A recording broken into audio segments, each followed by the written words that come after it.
We're starting to record. Okay, good afternoon, everybody.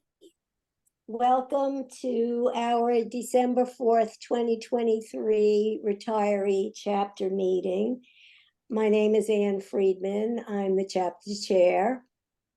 And along with Diane Mena, our vice chair, and Bonnie Nelson, our secretary, we form your leadership team, and we really are a team. So though you'll see me a lot and hear me a lot, there's a lot of help behind the scenes, and I always want to make sure that I acknowledge that. Ava Farkas is our staff person. She set up the meeting, and I'm sure it will go smoothly. If we have any issues, Ava can help us. I want to thank Joan Greenbaum from our executive committee, who has agreed to take notes and write up what I'm sure will be a very interesting set of presentations for our newsletter, Turning the Page. Now, I guess before I formally start, I should make sure that Katie Rainwater is here. Katie is our second speaker. Is Katie, are you here?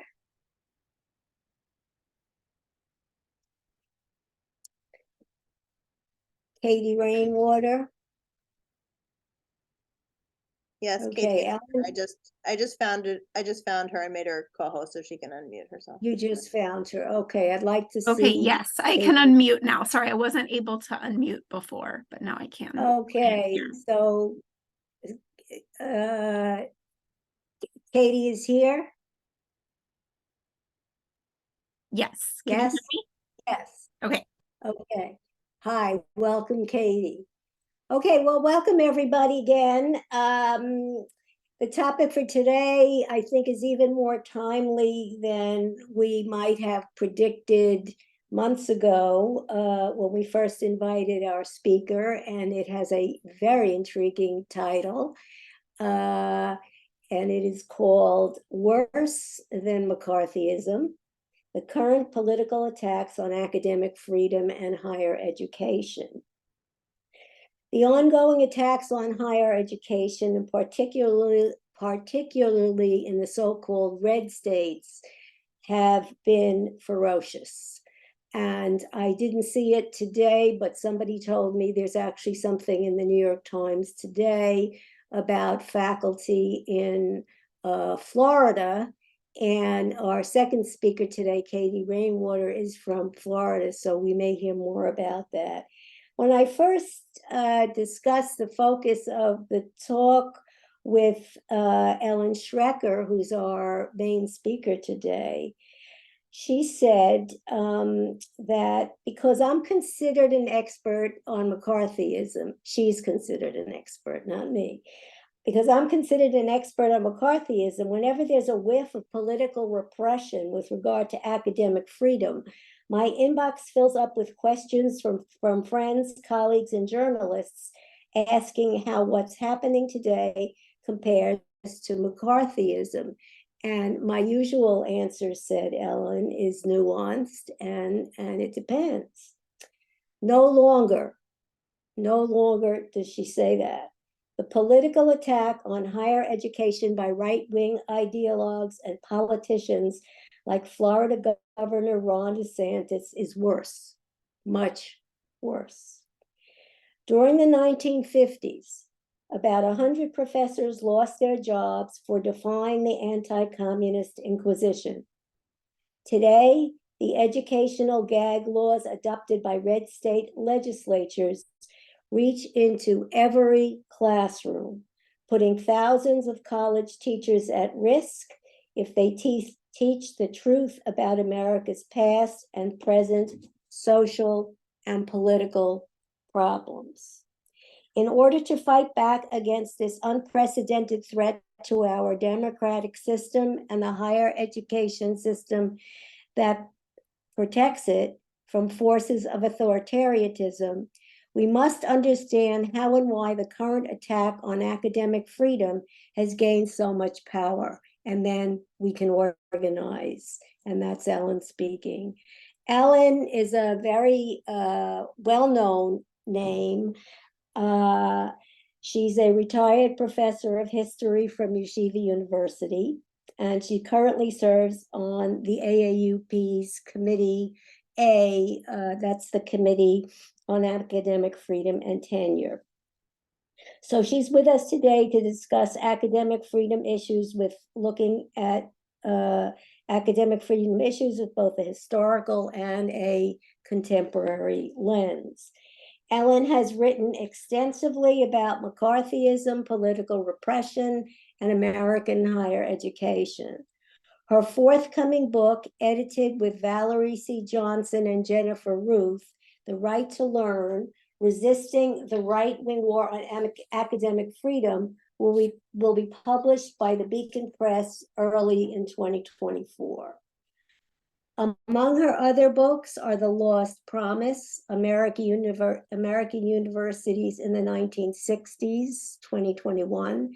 Many are The Crimes, McCarthyism in America, 1998, and No Ivory Tower, McCarthyism and the Universities, 1986. Ellen is going to start. She'll speak for about 40 minutes. Then I will introduce our second speaker, Katie Rainwater from Florida International University, to follow up with some very timely comments. So Ellen, welcome. Thank you so much for joining us today. And we look forward to hearing what you have to say. You're on. Ellen? Don't tell me Ellen is frozen. No, Ellen just has to unmute. Ellen, unmute yourself. Oh, Ellen, Okay. can you press? Now I'm mute button? unmuted. Okay. Now Yes, you are. Welcome. Thank Okay. you very much. Thank You're you. among friends. You're among friends. I know. Relax. And anyhow, I'm thrilled to be here among friends and colleagues as I bring you a lot of bad news, of course, because today's situation really is much, much worse. And that is even before we factor in today's problems in the Gaza Strip, to put it mildly, which is reproducing so much of what happened during the McCarthy period, but at 10 times the speed and in ways that we don't even at this point, I can't keep up with it. But what I wanted to focus on, I guess, is both the similarities and differences between what happened in the past under the McCarthyist regime and today. And during the McCarthy period, the main attack was on individual faculty members. Its impact was to limit dissent within the academic community and the broader political culture. But what we've been seeing, certainly over the past 3 years, is a massive political attack on higher education that's invading classrooms and trying to transform what students and faculty members now can teach, learn, and conduct research on. And it's just metastasized. How the current crisis about the Middle East fits into the picture is difficult to discern at this point, because it seems to be about separate issues, but I'm finding hints, and more than hints, information that the main pressure groups are working together, that there's a lot of overlap with similar ideological formations and rhetorical strategies. So it may not be so different from the good old days in the early Cold War. And because, as I hope to show, the American academic community is in a much more vulnerable position than it was in the 1950s, which ironically were called the quote unquote golden age of the American university. The threat it faces is much more dangerous. It's just more vulnerable. And we're already seeing, of course, the chill that is descending, especially, I would note, in fields like ethnic studies, Black studies, women's studies, and now, of course, the Middle East. But even more serious, I think, is that if it's successful, the current campaign against American higher education is going to destroy the ability of colleges and universities to provide their students with the intellectual tools to function as informed citizens within a multiracial, multicultural, democratic polity, if we have such a polity. And what I want to do today is to look at McCarthyism within that context, to see what we can learn from the past episodes of political repression that will help us combat the right-wing attacks on higher education. But let's begin first by dispelling the main myth of McCarthyism, which tended to identify it with the career of Senator Joe McCarthy, who actually came late to the movement he gave his name to. Because if we exempt slavery and its aftermath of 100 years of Jim Crow segregation, McCarthyism, the anti-communist Red Scare that developed during the early years of the Cold War, was the longest lasting and most widespread episode of political repression within American society, by far. It began in the late 1940s and didn't finally disappear until the early 1960s. Now, similarly to today, the McCarthyism developed as a political tool employed by the Republican Party to discredit the Democratic administration in the White House when the Republicans' anti-New Deal agenda turned out not to be very popular with voters.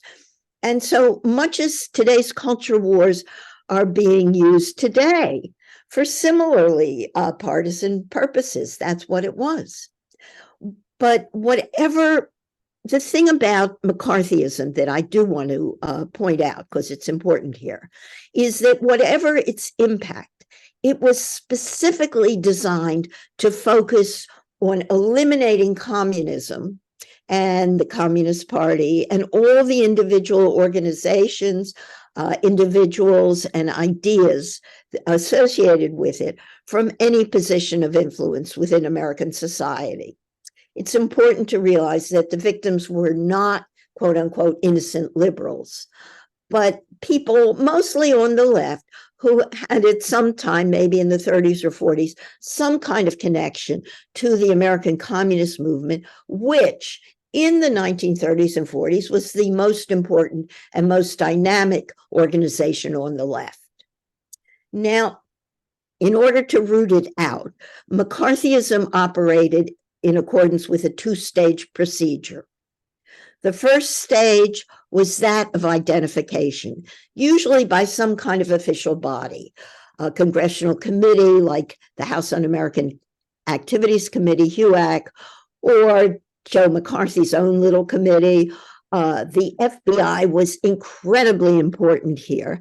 And so was an informal kind of anti-communist network, very self-consciously operating to supply names for committees and prosecutors to give expert testimony at hearings and to disseminate a popularized, demonized image of the Communist Party as a major threat to American society. That's very important, as you'll see. The second stage of this two-stage McCarthyism machine was the application of sanctions. Now, compared to political repression elsewhere, it was relatively mild. Only 2 people were killed, Julius and Ethel Rosenberg. Several hundreds were prosecuted and several dozen sent to prison. The main sanctions were economic. People who tangled with the witch hunt lost their jobs. And that same two-step procedure occurred throughout society, whether in government at every level, the entertainment industry, local school districts, the labor movement. People were being dismissed and often blacklisted. Within the academic community, I've been able to find that at least 100 college and university teachers were dismissed for political reasons during the McCarthy period, probably more, but they tried to keep it secret so that they could get rehired. However, because of that common identification of McCarthyism with McCarthy himself, many liberals and moderate administrators of universities insisted that they opposed McCarthyism even as they were collaborating with it. And they rationalized that collaboration by claiming that the people they were firing had a connection at some point with the Communist Party that made them unfit for an academic position. And they based this on a demonized definition of communism, of communists, all communist people affected with it, as Soviet puppets who were seeking to undermine the American government. There was no evidence for some of this, to put it mildly, but they claimed that because these communists supposedly followed a party line, they therefore lacked the freedom of thought that was considered necessary for an academic position. Significantly, there was no effective opposition within the academic community to these firings and the subsequent blacklisting, even though many people, and certainly the people who were involved in at the schools where people were being fired, usually knew that these people may have been near the party at some time, but their main problem was that they refused to cooperate with the Congressional Committee or the FBI. But there was no opposition to firing these people. The AAUP, for a number of reasons, simply didn't respond, but also because faculties accepted that Cold War consensus that demonized communism so seriously. We know the impact. There was a chill that descended on the nation's campuses, ending left-wing political activity and certain types of teaching and research. Finally, McCarthyism came to an end, more or less, around the early 60s. The witch hunters had run out of witches. But more importantly, the emergence of the civil rights movement forced the country to focus on real social and political problems rather than the imaginary danger of communist subversion. And as a result, universities became politicized in a way they were not during the earlier Cold War. There was the civil rights movement, the Black Power movement, the anti-war movement against American aggression in Vietnam, the women's movement at the end of the decade. All of these movements had important early roots in the academic community. Think of the student sit-ins, kids from the historically Black colleges and universities sitting in at lunch counters across the South to end legal segregation. Think of the faculty teach-ins across the country, professors and other experts on Southeast Asia, educating their colleagues, their students, and ultimately the American public about what was going on in Vietnam, what was wrong with it, and why it should be opposed. All these movements, by the way, also transformed universities. They made them, as they sought to make them more internally democratic. We see the emergence of new disciplines, new types of faculty members and students, and a student movement seeking to reform their own universities. And in the process, they demonstrated, and some of their protests became disruptive, especially when university leaders, as many of them were, unresponsive to their students' and faculty members' demands and called in the police. There was, of course, a political backlash. It was exacerbated by the media, which tended to focus on the most attention-getting, unruly, and unkempt students. Politicians realized that they could take advantage of the public's discomfort with this unprecedented campus unrest. We need only to think of Ronald Reagan becoming governor of California and then claiming that he would clamp down on student dissent, quote, at the point of a bayonet if necessary. State legislators passed laws by the dozens, most of them targeting disruptive students, trying to take away fellowships and things like that. Most of these laws were, and proposed laws in particular, were not enforced.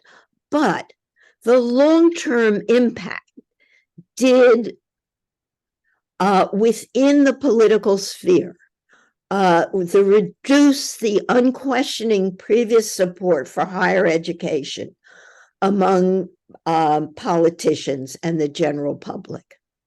Now, what's significant here is that at the same time, in the early 1970s, as the student movement was just cresting, the United States was facing the end of the post-World War II economic boom, the end of American economic dominance throughout the world. It was still number one, but it faced challenges.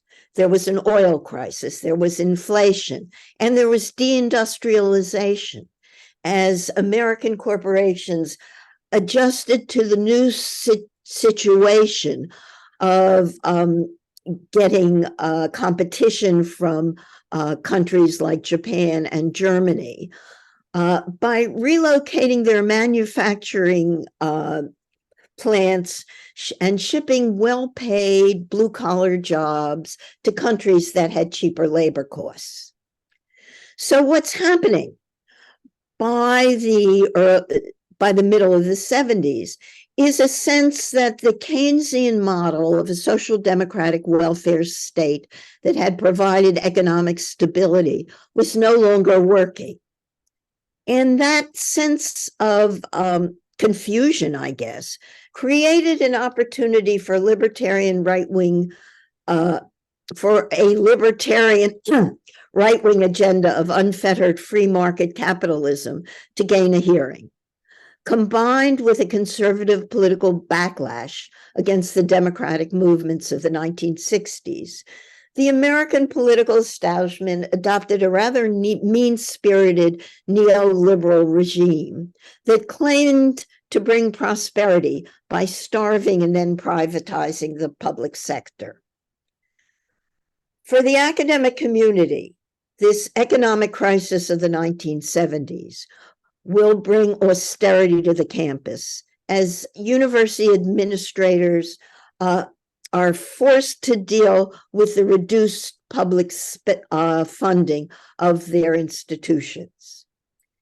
In response to that reduced funding, they're adopting corporate practices that not only sideline faculties from decision-making positions, but also feed into a vicious cycle of decreasing public support for higher education.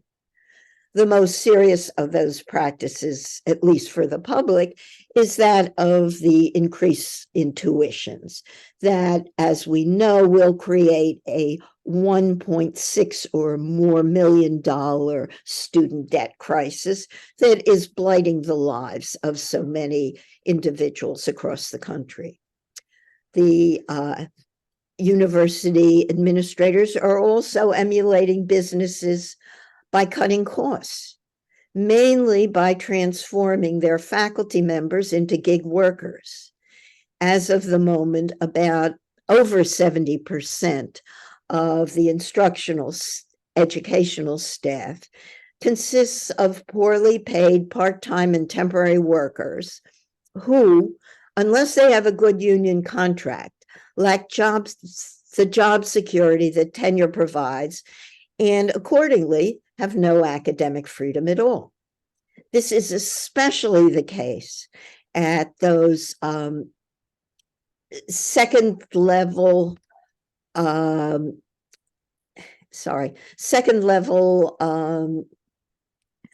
public institutions that are educating most American undergraduate students, and that hollowing out of the faculty is eating away at the quality of higher education everywhere. These changes happen slowly, and the academic community did not recognize the full implications of the systemic changes that occurred as they were happening.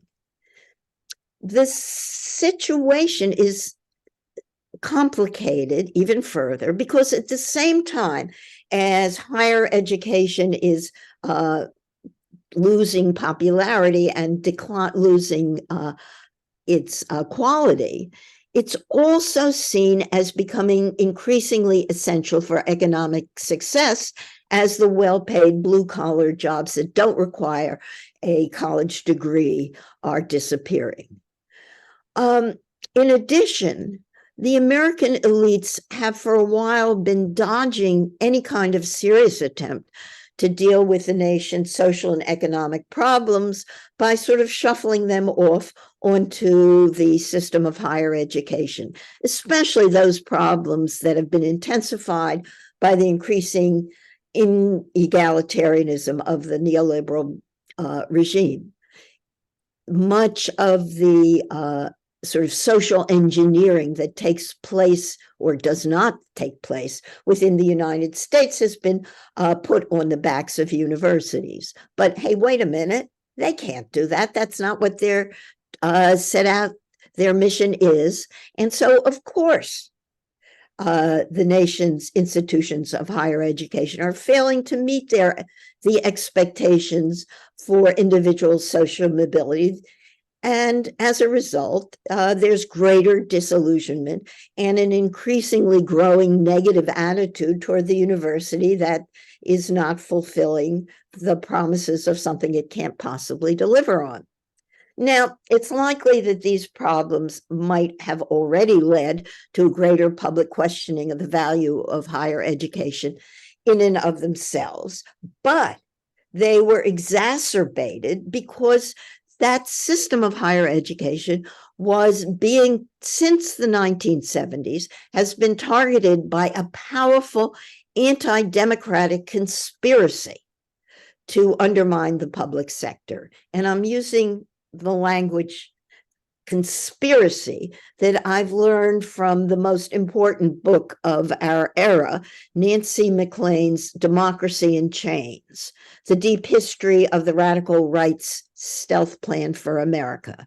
And if I knew how to share my screen with you, I would post that citation on it, but I am too technologically challenged. Nonetheless, I can describe that conspiracy, which many of you probably know about.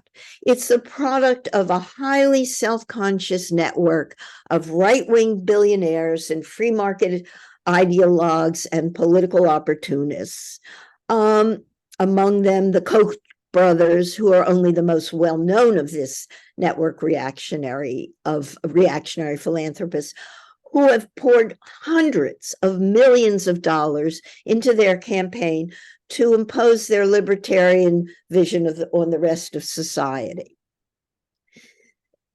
This network is feeding a negative image of higher education, highly negative, is similar in some respects to the anti-communist network of right-wing groups and individuals that fuel McCarthyism by creating the demonized boogeyman of American communism. But today's network is much richer and more ambitious. Its members seek to transform American political culture. They do this by discrediting and taking over the mainstream institutions of American life, not just the academy, but the legal system and media as well. Now, they certainly recognize the central role of universities here, not just as institutions that create space for political dissent and independent analysis of American society, but more importantly, I think for them, the key source of expertise for policymakers. For the past 50 years, this network has worked to delegitimize the academic community, the main institution that until recently has supplied almost all of that expertise.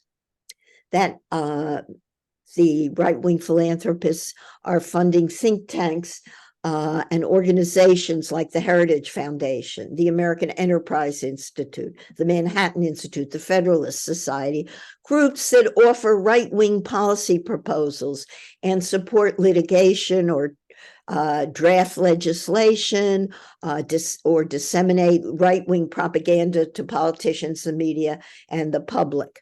On campuses, these reactionary billionaires and their organizations have also funded academic programs and individual professors.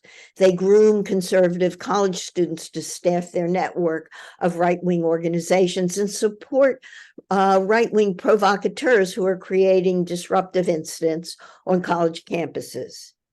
It has taken decades and millions of dollars, but this network has successfully propagated scenarios that have demonized American higher education, very much as the Cold War ideologues in the in the late 1940s and 50s demonized communism at that time. By the 1980s and 90s, the right-wing philanthropists' campaign against the university had given us the culture wars. Remember the culture wars of the 1980s and 90s? Millions of dollars went to the likes of Dinesh D'Souza and Alan Bloom to convince the public that universities were dens of quote-unquote political correctness and reverse discrimination against deserving white men.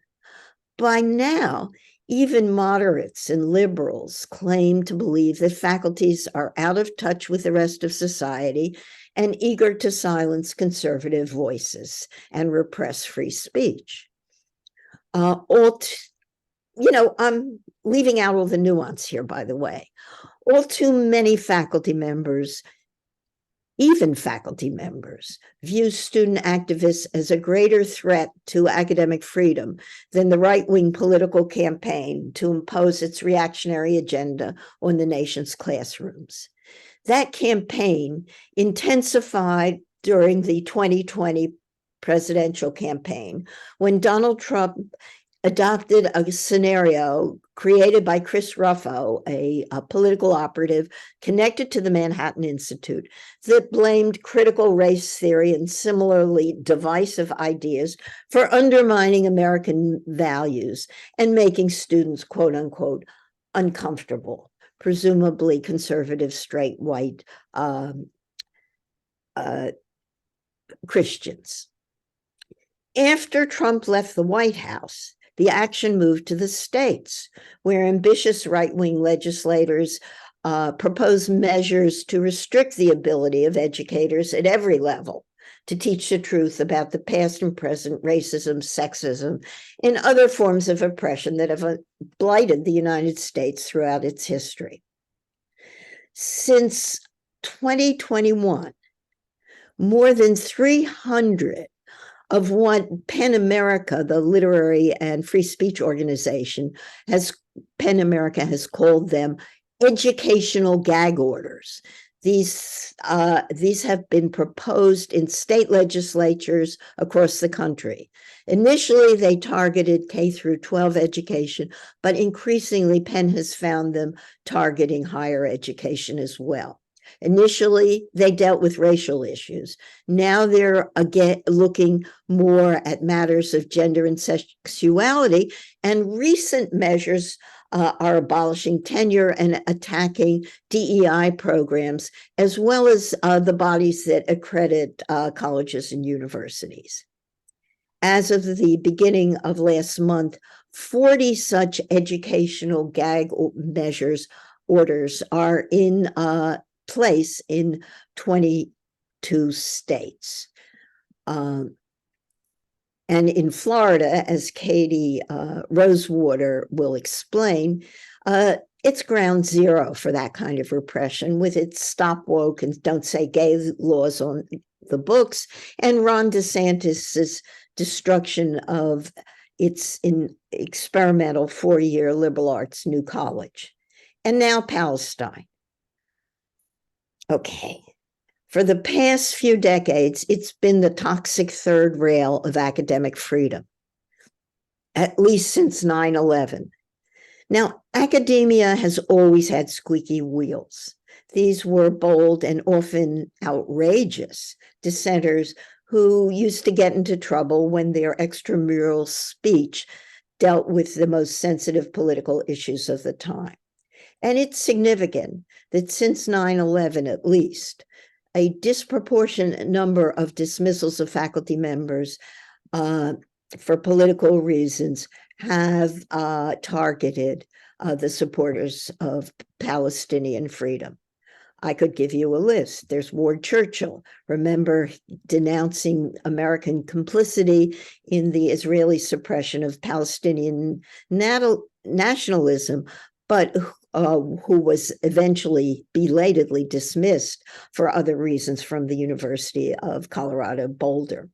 There's Sami Al-Arian, a computer science professor and Palestinian activist at the University of South Florida, fired again in the aftermath of 9/11. Norman Finkelstein, who Alan Dershowitz managed to deny tenure to at DePaul University in 2007. Stephen Salaita, a pro-Palestinian scholar, denied a job when he was promised at the University of Illinois in 2014 after an impassioned tweet opposing Israel's then war in Gaza, and there are other cases as well. These people's troubles have often been fueled by a powerful, well-funded Zionist lobby that managed to create a pro-Israeli consensus within mainstream politics. I'm not going into the details about AIPAC and its activities, but it became especially active on college campuses after 9/11, and then ramped it up, that activity, even more in the 2010s once the BDS movement developed within the academic community. There were attempts to cancel pro-Palestinian events and the harassing of academic critics of Israel.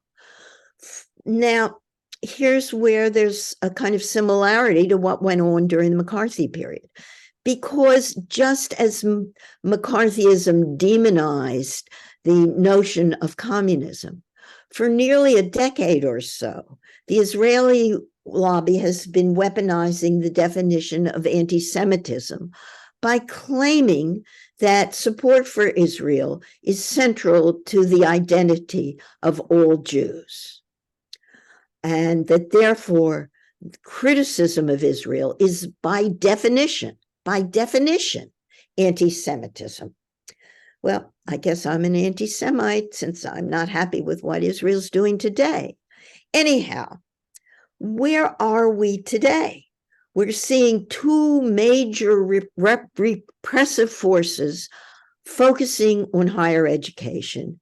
We're seeing that right-wing billionaires network of think tanks, conservative politicians, and now the politically powerful pro-Israel lobby and its Christian nationalist allies weaponizing charges of anti-Semitism that can legitimize a crackdown on critics of Israel on American campuses. Both of them with demonized portrayals of university faculty members and students. And they are collaborating.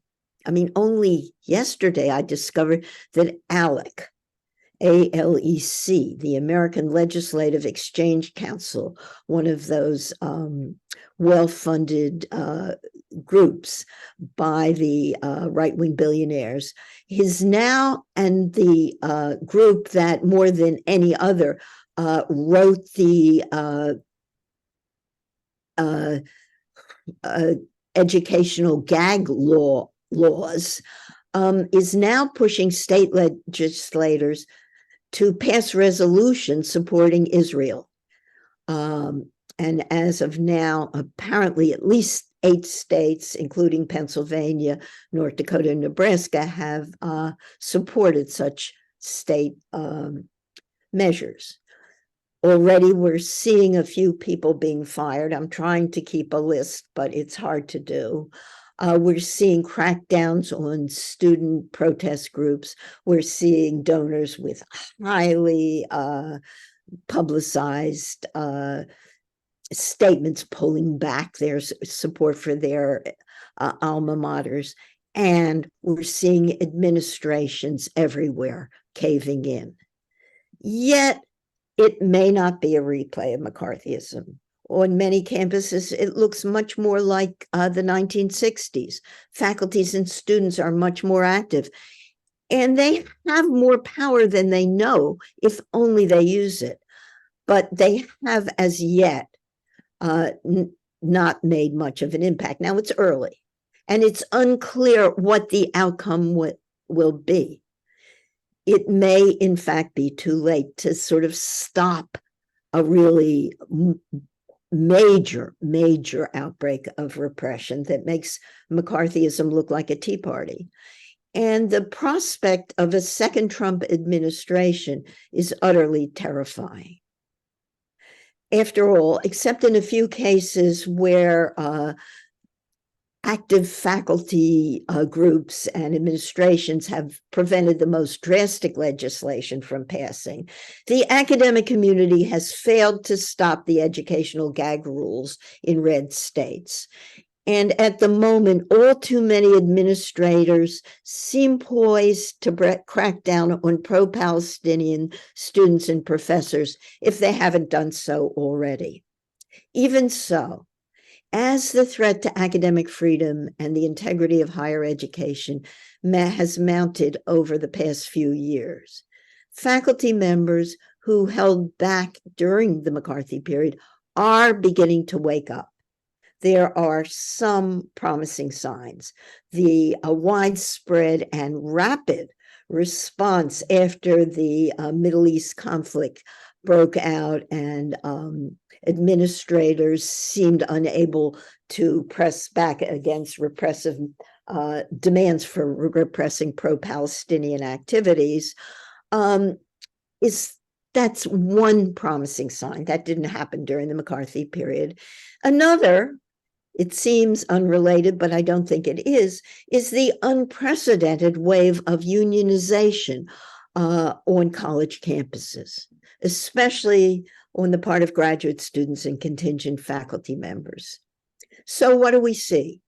Above all, I think we need to do a lot more organizing at the campus level. We need teach-ins everywhere, demonstrations, and creating enough of a buzz on campuses to prevent the classic violations of academic freedom that blighted American higher education during McCarthyism.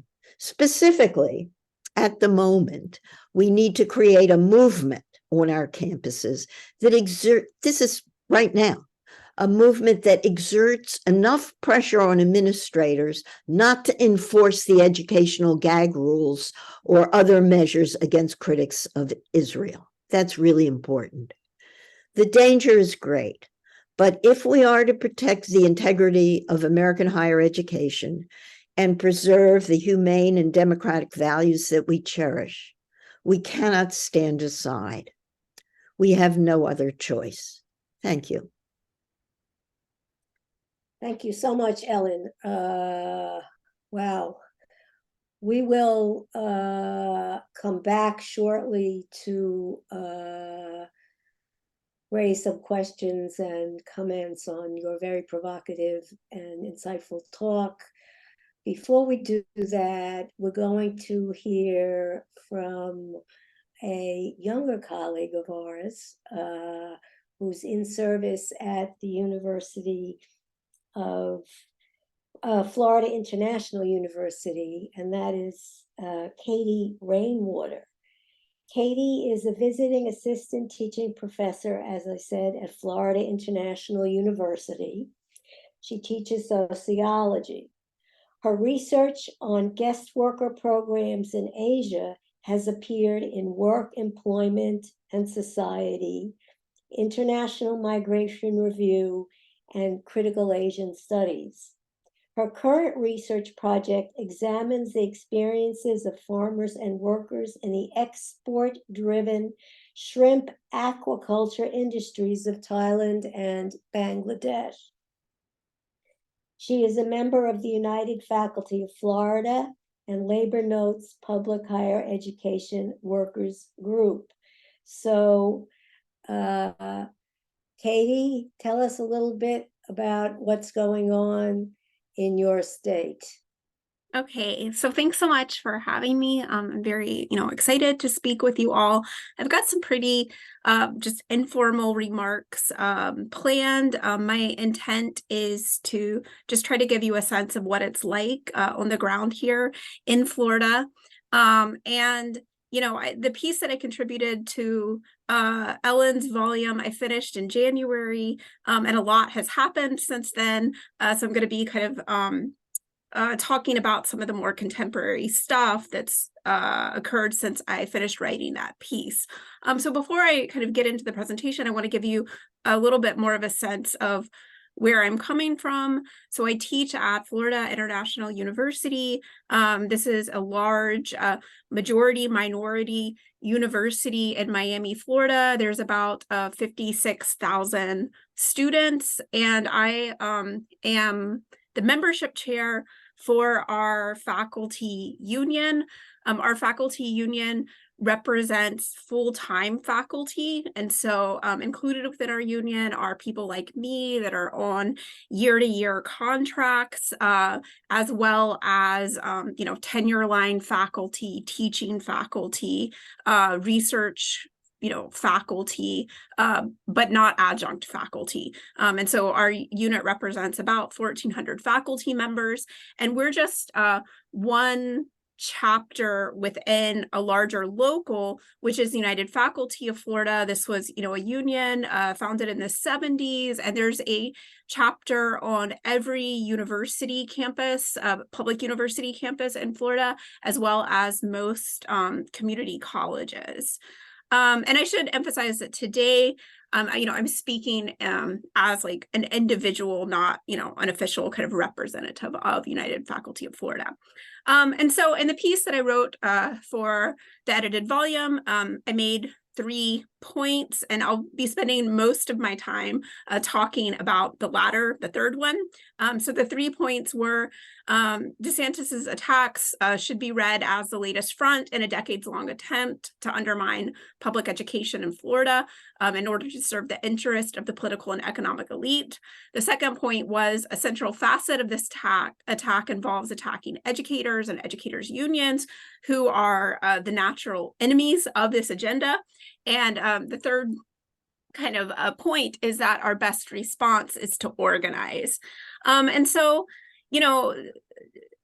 I won't say very much about what DeSantis has been doing because I'm sure you're all pretty aware of it. I want to spend most of my time kind of filling you in on what you might not be able to read, but I just will provide a very brief overview. So, DeSantis has been implementing all of this legislation that both attempts to control and place restrictions upon what educators can say, and then it tries to kind of enable the dissemination of certain types of ideas, right, while suppressing others. So examples of the kind of legislation that suppressed dissemination of ideas were, of course, the Stop Woke Act, right, that prevented educators from teaching certain ideas related to race and gender. This is now enjoined as of around November 2022. The other really significant piece of legislation that passed last legislative cycle, last spring, is SB 261. Now you might have heard of the House bill version of this, which was HB 999. HB 999 was very expansive. You know, it was calling for the elimination of certain programs like gender studies, but the version that passed, SB 261, was also very bad, right? So it limited state funding for DEI and social activism on campus. And it, you know, implemented some additional kind of curriculum controls. So it said in the general education curriculum, there could be no unproven, speculative, or exploratory content. And then it also, you know, introduced their vision of what the general education requirement should do. And so basically, you know, and I'll just read a line. The legislature finds it's necessary to ensure that every undergraduate student of a Florida public post-secondary educational institution graduates as an informed citizen through participation in rigorous general education courses that promote and preserve the constitutional republic through traditional, historically accurate, and high-quality coursework, right? So this is the vision of what our general education courses are supposed to do. And I'll come back to that later in the talk because it's highly significant for an ongoing battle. And then other examples of course, the way that, you know, the dissemination of their ideology has been enabled are these centers that the legislature has put on a number of campuses, my own included. So they funded the Adam Smith Center and then boosted its funding in this recent legislative cycle, which is supposed to, you know, the objective is to give a better understanding of the free enterprise system and its impact on individual freedom and human prosperity around the world. Catherine Joyce has a great piece about these centers, right? And how the right has gone from trying to have, you know, private donors fund these centers on university campuses to get them funded by the state legislature. Okay, so that's just kind of a very brief overview, unfortunately not comprehensive, of some of the attacks that we're up against. But, you know, the second part of the piece, I outline how you know, part of the attack is also to attack educators and education unions who, you know, are opposed to this agenda. And so, you know, Rick Scott, a prior governor, had implemented legislation which required K through 12 unions to become decertified if their membership dropped below 50%. Scott also eliminated tenure for teachers and tied the renewal of teachers' contracts to test scores. And so what we saw happen under DeSantis was we saw legislation passed last spring which required all public sector unions except for firefighters and police to attain like 60% union density or face decertification. In addition, payroll deduction was banned. So our members now have to pay their dues through direct deposit from the bank. And then finally, post-tenure review was introduced, which, you know, effectively ended tenure. Okay, so now to get to the third part on organizing. So, you know, the opposition has not been as vigorous as we would hope, right? For instance, like the approach that my local chapter took to post-tenure review was basically like, you know, to tell the administration, we believe this needs to be bargained. But the basis for the bargaining was the legislation, right, that effectively ended tenure. So we were bargaining over how to implement it, but we kind of took that legislation for granted as a starting point for our bargaining. Another example of how opposition has not been extremely vigorous is when the Stop Woke Act came out, our statewide union published, you know, sent around this guidance to members, and it says, okay, like here's this new regulation, the Stop Woke Act, what should you do? Well, it depends on your level of risk. If you want to take a low risk We recommend that you remove all artwork from your office that highlights race or gender equality, and not to teach about race or gender at all in your courses. And if it was like medium risk, it's like, okay, you could still teach about race and gender, but like you need to like reframe what you're saying in these ways. And then if you want to be high risk, we'll support you, right? But it was really, I think, demoralizing, because it was kind of telling faculty, well, we're just all going to respond as an individual, and it's whatever you personally are comfortable with, right? Not like we need to resist this and we need to resist this for our students. And then I think like another kind of example is that, so last spring, our union, the statewide union started these kind of Fight Back Fridays. And the idea was like, okay, we need to get together and all talk throughout the state about what we're doing to fight back. But the focus of the conversation was very much on like, how are we going to save the union? How are we going to build membership? And so I think like, unfortunately, because these attacks have kind of come together, and of course this was very intentional, right? They're attacking the curriculum at the same time as they're attacking our union. The response of the union has kind of been, well, we've got to defend ourselves, and we have to defend ourselves by building membership. And so we've been expending like tons of time and tons of resources on just like organizing campaigns and having one-on-one conversations to try to get people to sign up.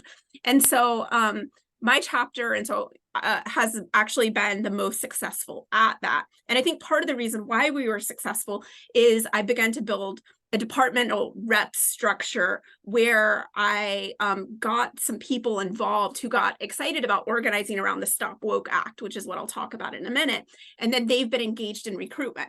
But my chapter has been kind of the most successful chapter in the state by far.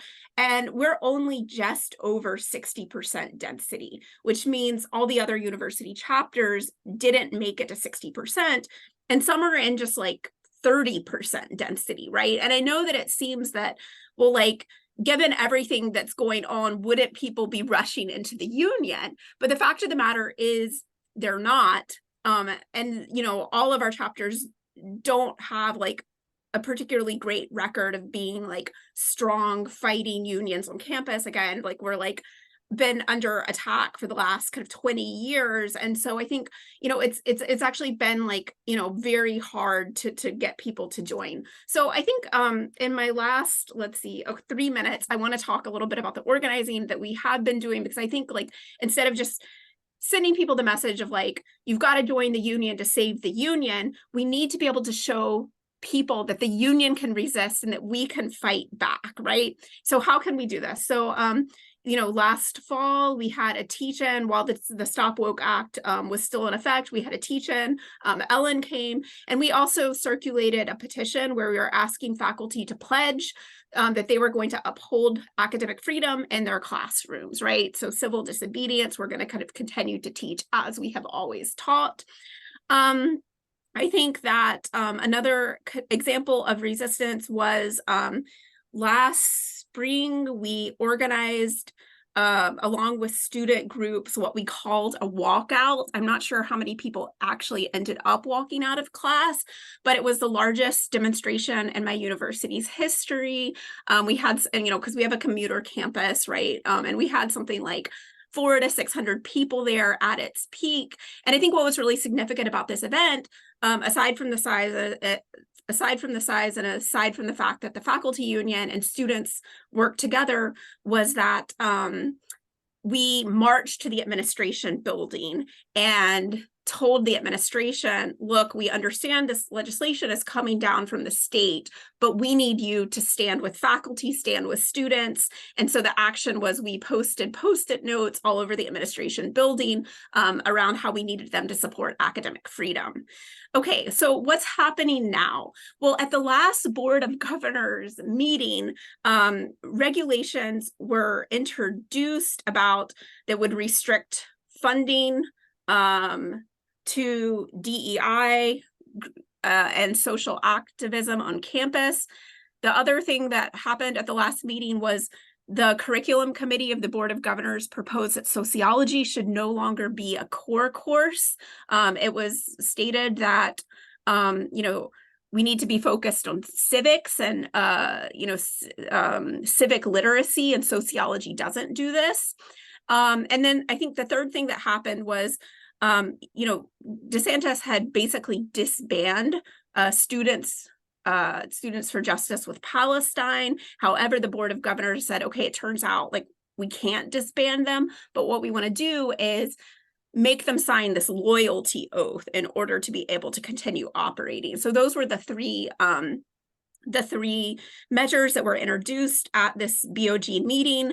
And so what I'm hoping is that we will be able to organize large kind of campus-wide coalitions uniting around these three issues against political interference in our education system. And then I hope that we'll be able to take the energy from this large demonstration, right? We're probably not going to be able to move the Board of Governors, but we'll be able to take that energy and feed it into a contract campaign on campus, because this year our contract's up for renegotiation. We need more academic freedom provisions. And I think the students have done a really great job of doing this already, but they're looking at like introducing student government resolutions. So a big kind of campus-wide mobilization followed by trying to put pressure on the administration through a contract campaign, as well as students through the Student Government Assembly.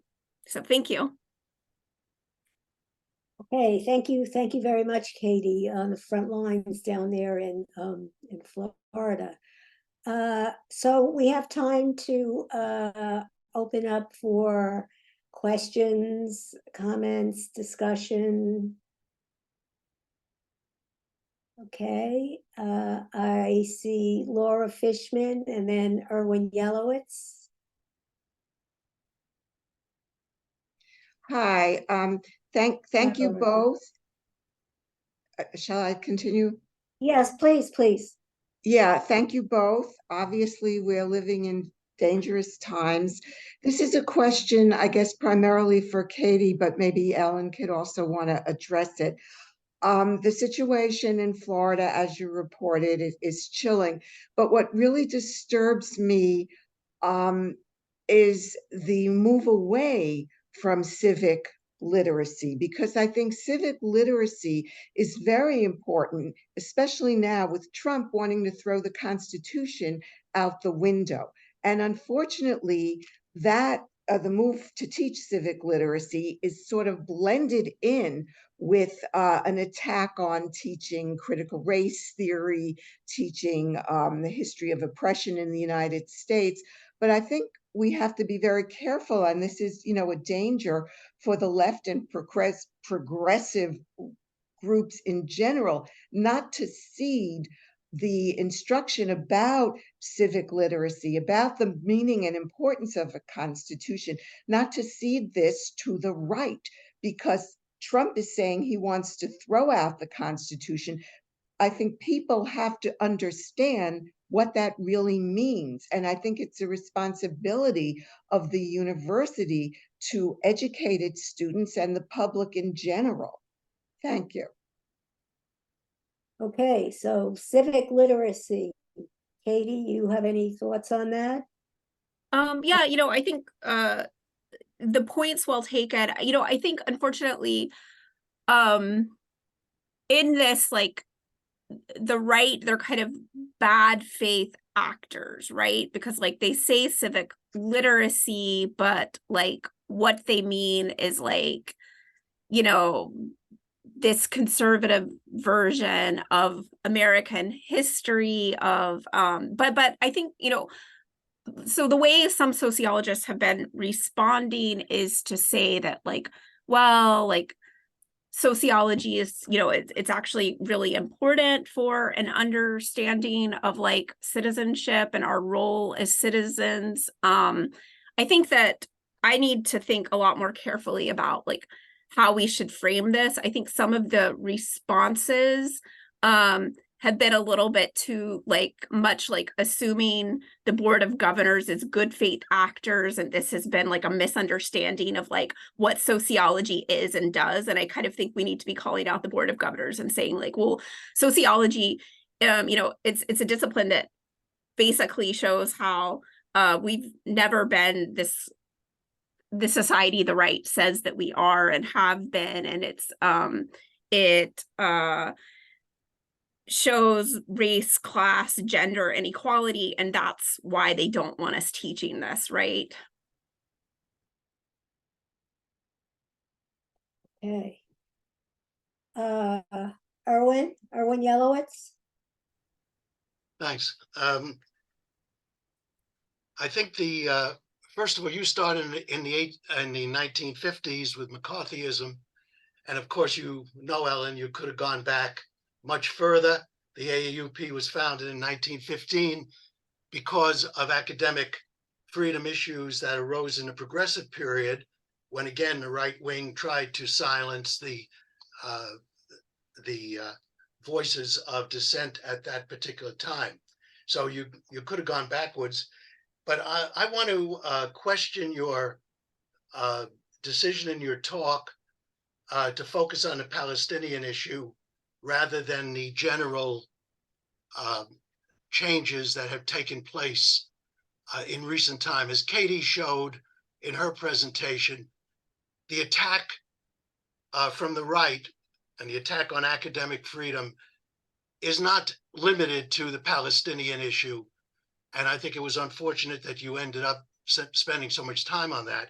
It is a much broader attack. It began long before October 7th. It is much broader, and really the Palestinian issue just comes in as a minor issue in a much wider and attack, which I think is part of American history all the way back into the 19th century. So I just wanted to point that out. I mean, it's your talk and you decided to do it, but I think that did direct us into something that is not really central to the current situation, as I think Katie showed us. Did you want to comment on that, Ellen, or you certainly don't have to, but Ellen, you have to unmute. Okay, I try.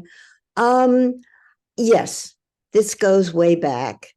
There's no question that there's a long history of repression of dissent of every kind. The problem today is that it's sped up so quickly by the conflict in the Middle East, and that we really have to intervene now before all kinds of people are going to lose their jobs. I mean, that's basically what I'm saying is this is the latest iteration of what's been going on for a long time. And I wanted to show, I think, that it's very much connected to what has been going on before. I mean, when I saw that Alec was asking state legislatures to pass resolutions about Israel, I just thought, oh my gosh, here comes. So it's all part of the same movement was the main thing I was trying to focus on. And Okay, could I thank say you, something Ellen. very quickly in response to that one as well? Of course. Yeah, Go so I think ahead. like being in Florida, kind of, what Ellen said about like the connectedness, I like have totally experienced that, right? Like, so Florida is one of these state legislatures that has, passed through the legislation that Ellen was referring to. It also, I think years before had passed the IHRA kind of support, definition of anti-Semitism, right? And so I think that, and like what we've seen happening, like as like our president has sent like 3 emails to faculty about how I think the most recent one even said something like, FIU supports Israel. And I think like the president has also like intervened, this seems very kind of unprecedented to me, but like sent an email to the entire campus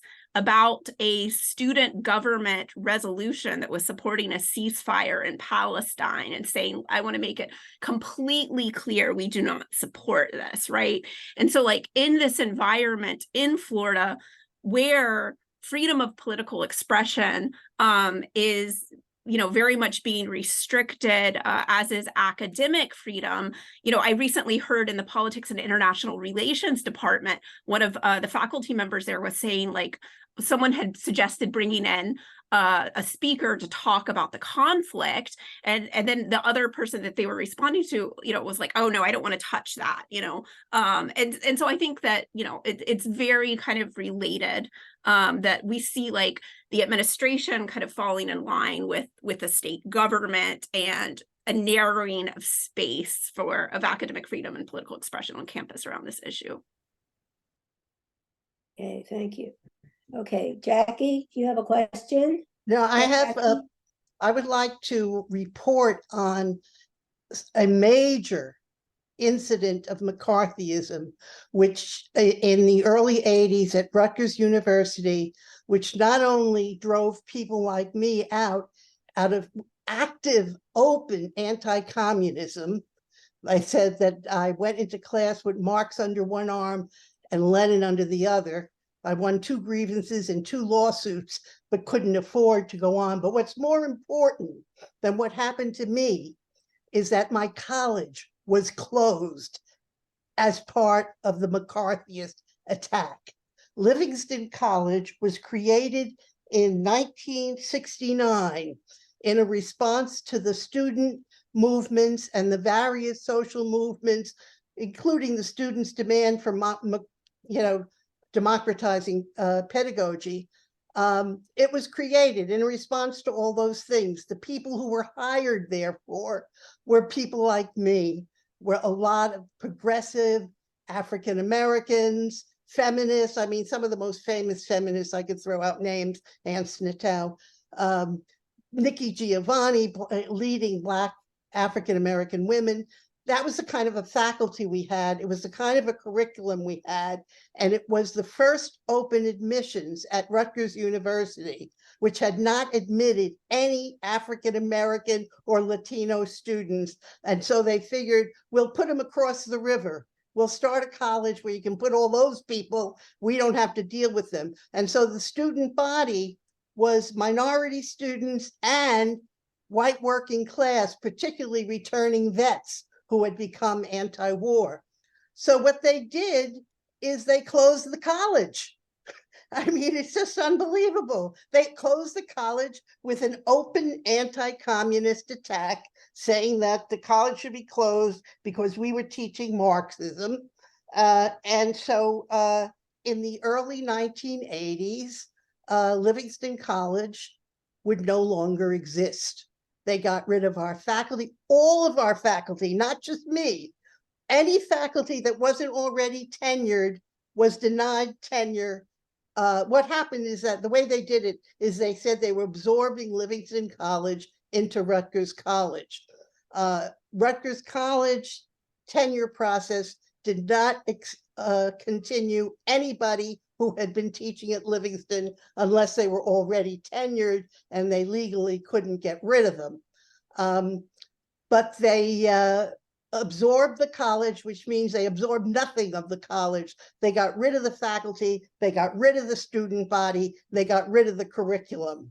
It meant Rutgers had to begin by then, under pressure, to begin admitting some African American students. Rutgers is a statewide university, and students from Camden and Newark were very likely to be African American. Jackie, could you finish up so other people could ask their questions, please? Yes. Yeah, I will, but this is probably the biggest McCarthyist attack in our period to close a whole college. I think I've said it. I don't have to go on, but it was. I think it was the most extraordinary attack of McCarthyism in our time, was to destroy a whole college. Thank you, Jackie. Mary Lutz. then John Hyland, then Vivian Gruder, then Bonnie, and then I think we will close unless there are any other hands after Bonnie. Mary Lutz. Thank you so much. And thank you to our union and our chapter for presenting such excellent presentations on this issue, which is vital to us and to education and higher education in terms of our own situations. But I want to add one point, that the situation is very dire, not just in terms of the free speech element, but also the breaking down of union solidarity.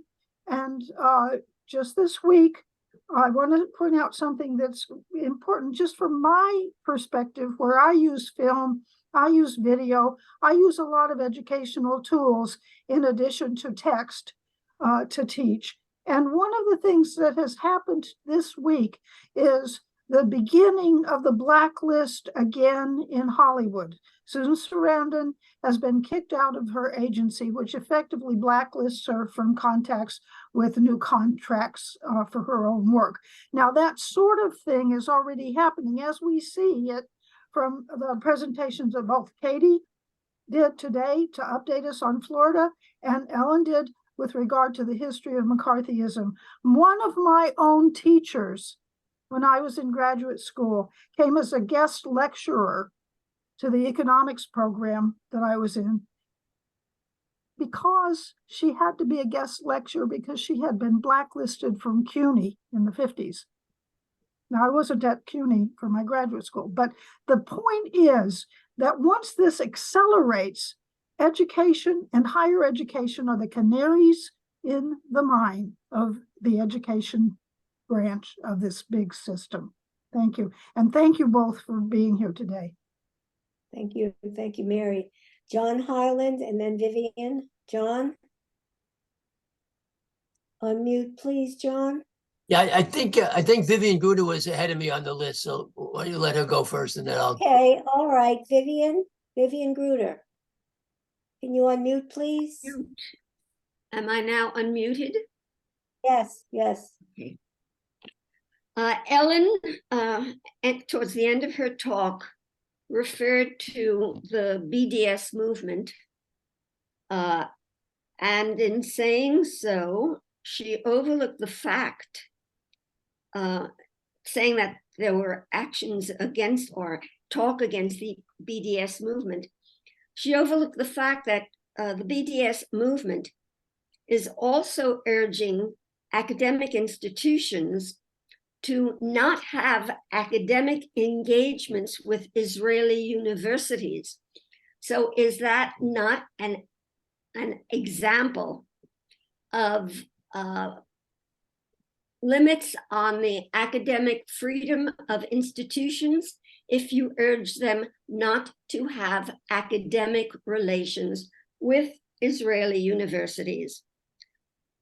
But I would now turn to a larger matter, which has to do with the problems presented to academic freedom currently, because of what Ellen said was the Palestinian issue, which is really an Israeli-Palestinian issue. She mentioned that there were crackdowns on student activity groups and a gag rule on supporters of Palestinian rights.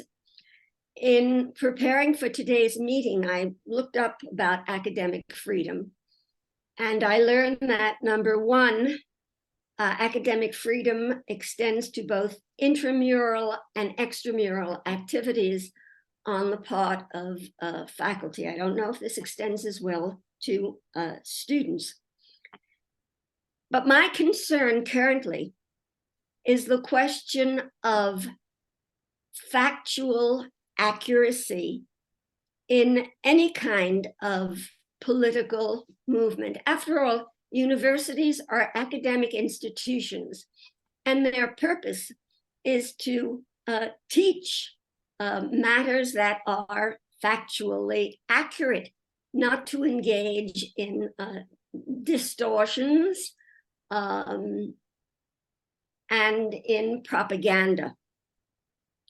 So in terms of intramural faculty and student activity, should there not be some kind of gauge on the material that is being presented by faculty and students, whether or not what they are saying pass the test of factual veracity? I raise the question to all of you. Who decides what's factual?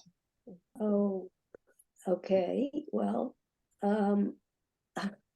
I I think it's think an interesting question. I mean, who is the arbiter of fact? And I don't know if Ellen, if you want to say anything, otherwise I think we'll move to John. Yeah, it's and then just remember that really we're not talking about facts as much as education. And that encompasses looking at things that are not all that opinions, things like that, that you wouldn't think of as facts. I think what we want to think about really is the value of education, the educational value of what is going on campus. In other words, there are these dreadful racists who are going around just insulting people. Is that educationally valuable? I'm not sure. So I think that we don't want to be that specific in talking about what universities can and cannot do at this point. Okay, thank you, Ellen. John Highland, and then Bonnie, and then we'll close this part of the program. John? Yes. I is your union, Katie, an AFT union? Yeah, we're actually affiliated with both the AFT and the NEA. And I think, yeah, maybe I saw your question in the chat. So what is it, what the AFT has done, or both? If it's NEA and AFT, what have the national unions, how have they responded to this?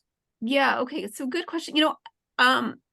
I know that, like I said, there's this big focus on like building membership and making it such that the union's not going to become decertified. So I know they've given us grants to hire some organizers to canvass campus and sign up new members, but like what I've seen is like from no level, not from the AFT, not from the NEA, there hasn't been kind of a strategic plan for how are we going to organize campus, or what sort of provisions do we need to be like, aiming for in our collective bargaining agreements to, have academic freedom and control over programming and course content. So some chapters have been given people to sign up members, but from what I've seen, like each kind of chapter is left on their own to sort of figure out how to respond to the political attacks. And I think, I guess the other thing is like, I think that we've been given, there's been a lot of kind of focus in the union on kind of like responding through the courts, right?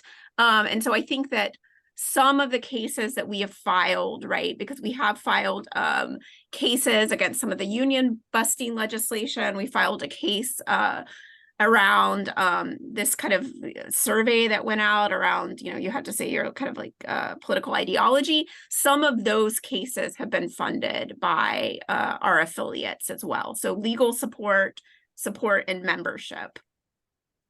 Thank you. Thank you. Okay, Bonnie Okay, Nelson. This question is for Ellen Schrecker. When I saw that you were going to be speaking, I looked at your recent article in the fall issue of Academe, and the first sentence begins, "I gave up my academic freedom when I was interviewed to teach history at Yeshiva University in the late 1980s, and I was asked, 'Are you a Marxist?'" So in that context, I wonder if you could comment on the recent trend of requiring applicants for open faculty positions to submit a diversity, equity, and inclusion statement with their initial application. The right wing has called this an attack on academic freedom from the left. Do you see it that way? No, I see it more, personally, I think it was perhaps a kind of not too sophisticated attempt to try to see how well candidates would fit with the institutional culture in schools that are seriously trying to deal with issues of diversity, inclusion, and equity.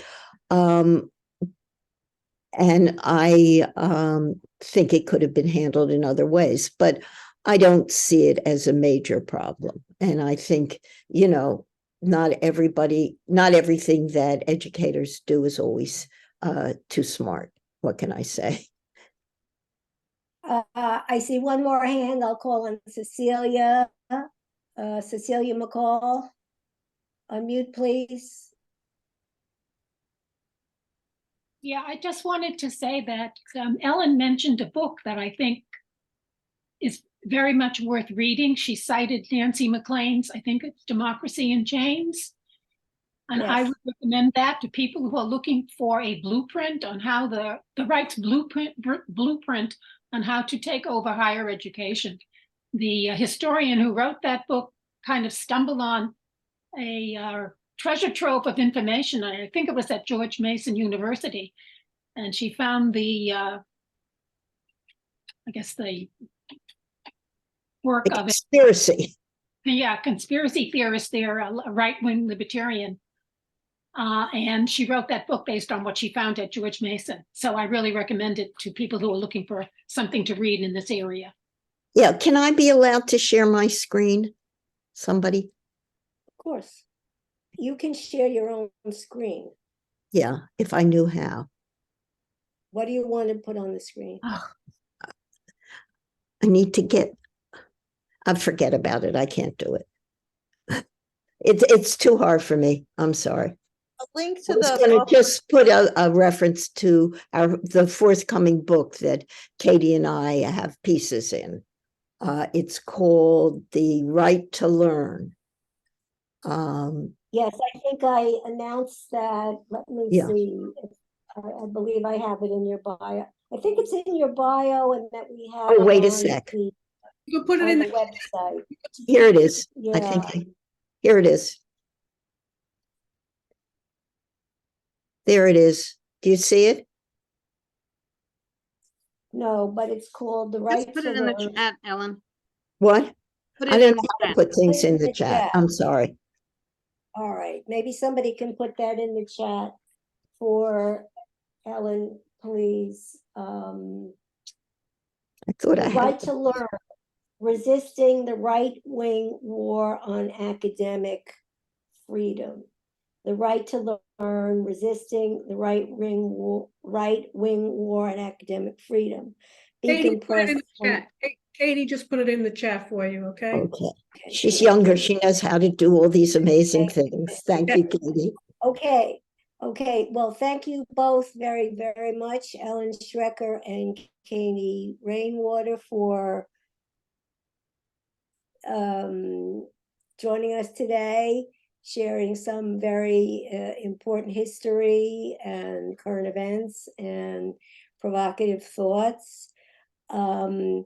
I want to thank the audience for your participation and make a very, maybe not quite smooth segue into the next part of our meeting, which will be on healthcare. There's not really much new on the healthcare front, but we have Debbie Bell here with us today.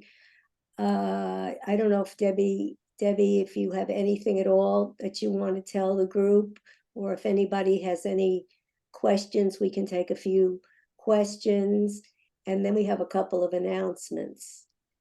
So Anne, Hi, Debbie. hi. Thank you. Hello, everyone. The status of the lawsuits is that there are several lawsuits that affect the city's ability to impose Medicare Advantage on Medicare eligible retirees. The main one we're watching is the city's appeal of the judges stopping us from being forced into Medicare, Aetna Medicare Advantage. That is, the city has submitted its appeal papers to the appellate division. The plaintiffs who won the case will be responding in late January. There was a decision, the court said that was an okay date by which to put in their response. Then it will probably take a while before the appellate division issues a decision. This is not the final stage of the courts inside New York State. There is a state court of appeals to which whoever loses at this level can appeal. So I think our prediction that nothing will change with regard to the health plans that Medicare eligible retirees can use to supplement traditional Medicare, things will not likely change for several months into 2024 and maybe a lot of months into 2024. We'll see. There are a couple of other, there are two other lawsuits that have some effect. One is already up at the State Court of Appeals. That was the one that has to do with the ruling in 2021 that the city can't charge retirees for supplemental plans if the charge is less than the HIP HMO rate. That's all bound up with the legislative language about what the city can charge people or not for health plans. I won't bore you with the details, but that is probably going to be the first case that will actually have a final decision, because these are all issues that cannot go beyond New York State's judicial structure. So the State Court of Appeals is the final level. So we'll see. We'll just keep letting you know every meeting where, if anything changes and where things are at. Okay, thank you for the update, Debbie. Any questions? Yes, Bob Cowan. Can you unmute, please, Bob? Yes, Debbie, is there any word on the amicus brief that the PSC is intending to file? Not that I'm aware of. Dean Hubbard, the executive director, is off this week. Well, and the way it works is you have to ask the court to let you file an amicus brief. So I assume I just don't know where that's at. So I will make sure that we do have a law firm that is willing to take it on and looking at it. Dean reported that last time. There is a law firm that is reviewing it. Jackie? I have a question about how we fight back. There have been lots of emphasis on fighting back against Adams, who's adopting this Medicare Advantage, but he did it in alliance with the Municipal Labor Coalition, particularly dominated by the UFT and DC 37. My question is, why don't we demonstrate against the MLC? I would think we would have more power there where we actually have some allies than just demonstrating against Adams. I mean, does anybody have any opinion about why we do or don't demonstrate against the MLC, which is what really sold us out? I mean, the PSC is a very minor voice on the MLC because these other unions are much bigger, and we've opposed it. But why don't we take activism against it? What do people think? I don't think we're going to discuss that here. I mean, what I will say is that we are part of the MLC. James is not here today, but James is very actively engaging all members of the MLC, and that's the approach that the union is taking. We're not taking an approach of demonstrating against an MLC that we are part of. Lenore. Hi. Yes, you can hear me? Yes, we got Okay. you. Yeah. In November, we were told that that an RFP had been sent out for actives for a new health plan.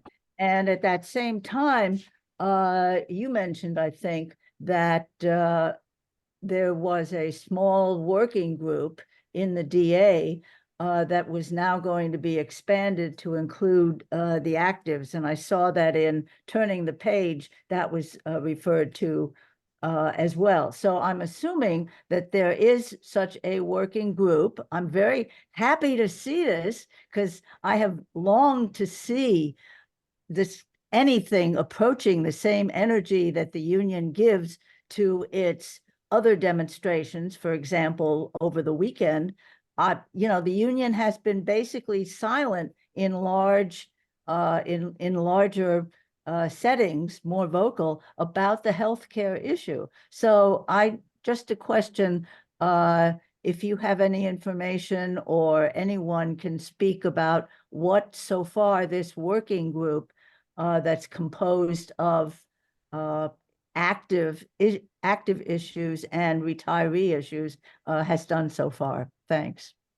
The group has met and has on its agenda developing an education campaign for members. Remember that this is a plan that also, the change in plan will also affect under 65 retirees who are have the same health coverage as active employees. So there has been a meeting, there's been setting forth of an agenda, and work is ongoing. It's a little difficult because we don't know where exactly the proposal is going to land. What we do know is that GHI and Blue Cross won't be providing the plan anymore. We expect that sometime this month there will be an announcement about who the new provider will be, and hopefully shortly thereafter we'll have the opportunity to take a look at the contract that's been negotiated and start to see what's good and what's bad and what's up and what's down, and talk to members about what they face, and that will again be the hook for activating members to build a campaign if it seems appropriate, which I expect it will be. I mean, because the city wants to save $1 billion a year, and how do you do that except cost shifting to the members? So, it's a little difficult to build a campaign around abstractions. So we're waiting to see things that are more concrete, but the union leadership is committed to taking that on. Thank you, Debbie. And Lenore, thank you for asking that question. Okay, I see Joan Greenbaum and then Alicia Villafane. Hey, Joan. thanks, Ann. Thanks, Debbie. Since I'm taking notes today, and maybe my civic education is limited to some extent, you mentioned that the city's appeal on us keeping what we now have is in the appellate court, and that the other case from the ruling that they can't charge more is in the Court of Appeals. Yes, I got that right. So New York has 3 levels of higher court. We won in the Supreme Court, which is the lowest. Okay. Yes. Yes. I don't know how this came about. The terminology is convoluting, but yes. Okay. And then the next level is appellate Appellate division, yes. And then division. And the then next is the State Court of Appeals. State Court of Appeals. Okay, that's our civic lesson for today. Thank you. Okay, thank you, Joan, and thank you again very, very much for taking notes today. Alicia, you'll be the last question. Yes, I don't know. I do not know if any of you have received the latest message from Sue Darnell, who mentioned that I believe we've been working with her in collaboration, saying that Michael Mulgray told his UFT retirees recently that he went to the city council 2 weeks ago and told them to change the administrative code so that he could have his choice back. And so therefore that let's let the city council not listen to Michael, because I know he's planning to hit the actives too. And as was said before, it is great that some of the actors are getting wind of the fact that it's coming down the pike for them. And therefore, should we return to telling the council again about he wanting that the code should not be changed? It seems to be a very crucial piece in deciding whether they can change our insurance or not. And I'm wondering what your feedback might be on that. And if anyone has received a similar, any similar messages. That's it. I was going to ask that about us having to rewrite and bombard our council people again regarding this administrative code, which seems to be a very crucial piece in there that would give the mayor and others, and Mulgray and these other folks, the power to do what they have been trying to do now for these last 18 or more months. Thank you. I'll just observe that I was not aware that Mulgrew had gone before the council to ask them to change the administrative code. There, as you will recall, there was a Councilman Barron had a bill to change the administrative code with regard to trying to maintain the existing supplemental plan. And the PSC position has been, after a lot of careful examination, that the administrative code should not be changed at this point. There's too much at risk. And in fact, that the municipal retiree organization proposed language that Councilman Barron was putting forward doesn't really accomplish what is hoped for. I'm surprised that Mulgrew was going to ask for a change. On the other hand, you never know. I will pass this on to the union's legislative director, Bettina Damiani, just so she's alerted to the fact that Mulgrew might be fiddling around. But generally speaking, the PSC leadership has taken the position that there should be there are too many risks involved in trying to meddle with the administrative code at this point. Yeah, and it appears he's revisiting that from his right from 2 weeks ago, which is rather recent. Because okay. Thank you. Thank you, Alicia. This is the first I've heard of that, but thank you. Okay, I think Bonnie has an announcement. I have an announcement, and then if there are any other announcements, we can take those. Bonnie? Right. So this is to do with Medicare Advantage and healthcare for all, and the fight for against Medicare Advantage, as we all have learned, is also related to the fight for our active members whose healthcare is being undermined. But we have realized that the fight we've been waging against Medicare Advantage in New York City is part of a national fight against the privatization of Medicare across the country. Right now, over 50% of people in Medicare are in special Medicare Advantage plans, which are private plans. So national organizations that have been fighting for improved healthcare for all and for Medicare for all are realizing that once Medicare is privatized, Medicare for all will be meaningless. So they are beginning to organize to take on this major fight for traditional Medicare. And the organization that seems to us right now in the best position to lead this fight against the privatization of Medicare is Physicians for a National Health Program, PNHP. So we'd like to invite you to check out what they're doing, consider joining them, and at the least sign their petition to protect Medicare from corporate greed. And I'll be putting some links into the chat. And we understand that that PNHP is going to become even more active in this area by organizing visits to Congress members. And we'll keep you informed if there are more actions that we want to encourage you to take with PNHP or with other national organizations, because this is not just a New York City fight.